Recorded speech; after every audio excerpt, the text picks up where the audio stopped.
cette loi sécurité globale qui fait couler beaucoup d'encre. Je rappelle rapidement le problème.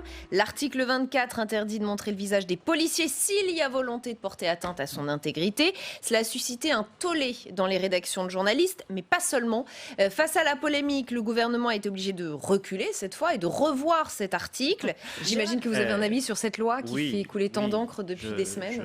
Je suis extrêmement réservé et sceptique quant à l'ensemble du processus, quant aux intentions du gouvernement, qui en réalité ressortent et alimentent un climat de tension. Oui, il y a des violences contre les policiers, on ne peut pas les nier, mais il y a aussi des violences des policiers contre les manifestants, vous ne pouvez pas les nier non plus. Je ne pense pas que les violences des policiers contre les manifestants soient commis de la part de la majorité des policiers. De même que je ne pense pas que la majorité des policiers fassent l'objet de violences ou d'appels à la violence sur les réseaux sociaux.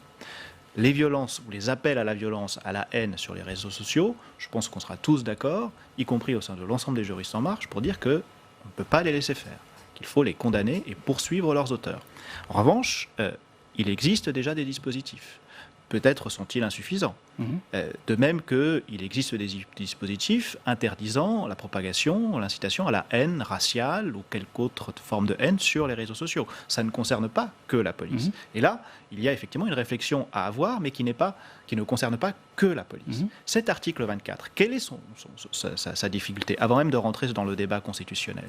C'est qu'il pointe du doigt un aspect d'un problème qui est beaucoup plus large et auquel il faudrait s'attaquer de façon beaucoup plus large, c'est-à-dire le contrôle ou non, les façons de réguler ce qui est sur les réseaux sociaux, problème auquel la proposition de loi de Mme Avia s'était déjà attaquée, mais dans des façons qui précisément portaient atteinte à la liberté d'expression. Et là, nous y venons, nous sommes encore dans une situation où la liberté d'expression est restreinte, la liberté de la presse, le droit d'informer. On ne peut valablement s'exprimer qu'à partir du moment où on est dûment informé, parce qu'il faut savoir ce sur quoi l'on s'exprime. Cette liberté de la presse est précisément pointée du doigt parce que ce sont les journalistes, d'abord, et les citoyens ensuite en tant que lanceurs d'alerte, qui diffusent certaines images des forces de l'ordre lorsque ils commettent ce que l'on pourrait appeler des malversations. Mais personne ne les empêche de diffuser. Enfin, je vais être eh bien, si, précisément. C'est précisément. S'il faut flouter les visages avant, de fait, personne ne les empêche. Personne ne les empêche de capter.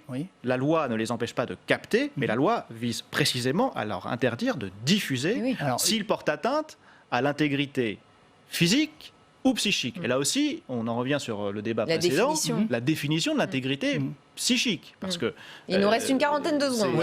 Je suis répondre là-dessus, parce que la diffusion n'est pas interdite. Il s'agit de la diffusion malveillante qui aurait pour effet d'identifier un policier dans le cadre d'une vindicte. Mais comment on définit juridiquement une intention malveillante? Non, ce que je veux dire, c'est qu'il y a deux cas de figure. Enfin, des violences policières, et chez Jérôme, bien entendu, on est d'accord pour et on souhaite les dénoncer. Mais aujourd'hui, quelqu'un qui filme des violences policières, déjà, il peut le faire. Ensuite, il peut les diffuser. Si lui-même, il a un doute en disant « est-ce que je risque d'être sanctionné ?», il le floute, comme vous le dites. Et je veux dire, peu importe finalement qui a commis une violence policière, s'il a des yeux marrons ou des yeux verts, s'il a une barbe ou pas. Ce qui est important, c'est qu'il y a des violences policières qui ont été dénoncées, avec la possibilité de transmettre les images aux autorités administratives et judiciaires compétentes, qui, elles, pourront statuer.